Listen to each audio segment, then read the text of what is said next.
Sir हाल के दिनों में बड़ी चर्चा होती है, मैंने इसी सदन में कहा था, कई दफा लगता है कि कई सारी चीजें रिपीट करनी पड़ती हैं। फ्री बीज, मुफ्तखोरी, मुफ्त का ये राशन, मुफ्त की दवाई। सर मैंने कहा था प्लीज, ये आदमी को डिमीन कर रहा है आपके नागरिकों को। आप वेलफेयर स्टेट हैं अब तक थैंकफुली, और चूंकि वेलफेयर स्टेट हैं तो इसमें ये मुफ्त शब्द का इस्तेमाल बंद होना चाहिए।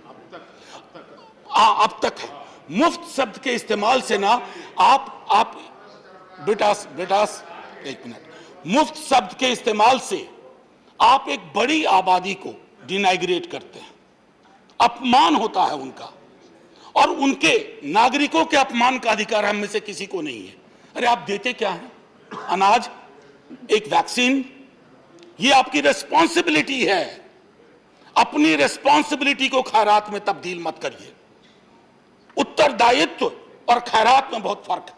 और मैं देख रहा हूं कि अधिकांश राज्य सरकारें भी इसी मॉडल को अपनाने लगी। उनको लगता है ये सबसे बढ़िया मॉडल है। करोड़ों के इश्तेहार छपवाओ लंबे लंबे, और ये बताओ कि आपको हम मुफ्त में ये दे रहे हैं, मुफ्त में वो दे रहे हैं, मुफ्त में वो दे रहे हैं। नहीं साहब, आप मुफ्त में कुछ नहीं दे रहे। एक एक चीज के लिए उस व्यक्ति ने, नागरिक समूह ने पैसे दिए हैं। आज जो हम अट्टालिका खड़ी कर रहे हैं ना सामने, सेंट्रल विस्टा, वो भी उसी गरीब के पैसे, गरीब का भी पैसा उसमें, उससे। तो ये दृष्टिकोण बदलने की भी सर आवश्यकता है। मैं सदन में पहले भी कह चुका हूं, हाथ जोड़ के विनती करता हूं, ये मुफ्त शब्द, free, this should be done away with, it should be jettisoned, इसको उड़ा करके फेंक दिया जाए। यह शब्दावली हमारे लोकतंत्र को, उसकी गरिमा को, उसके चरित्र को शर्मसार करती है। महामारी के दौरान भी हमने देखा कि पॉलिटिकल विल का अभाव रहा। सर जो सरकार या सरकारें करोड़ों रुपए के इश्तेहार दे सकती हैं, क्या वो ये कह सकती हैं कि हमारे पास संसाधन नहीं है? करोड़ों का इश्तेहार का पैसा कहां से आ रहा है? अगर उन करोड़ों के इश्तेहार के पैसे को हम अगर उसको डाइवर्ट करें इस तरह की चीजों में, तो मुझको लगता है कि परिणाम बेहतर आएगा और हम कुछ बेहतर कर पाएंगे।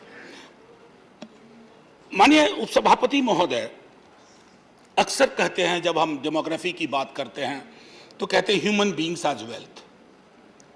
ये सर उसी तरह का एम्प्टी रेटोरिक हो गया है इस देश में, जैसे हम कहते हैं ना कि विमेन एज गॉडेस, जत्र नार्यस्तु पूज्यन्ते रमन्ते तत्र देवता।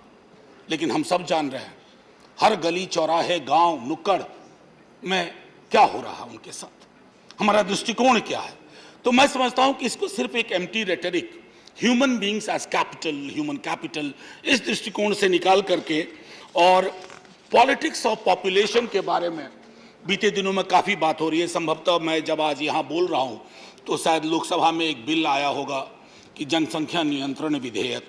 सर पॉलिटिक्स ऑफ पॉपुलेशन से निकल करके पॉलिटिक्स ऑफ लाइफ होनी चाहिए। How to ensure that, how to protect, how to make sure that nobody says goodbye to this world because the world did not have enough to make sure that he or she lives the kind of life he or she was expected to.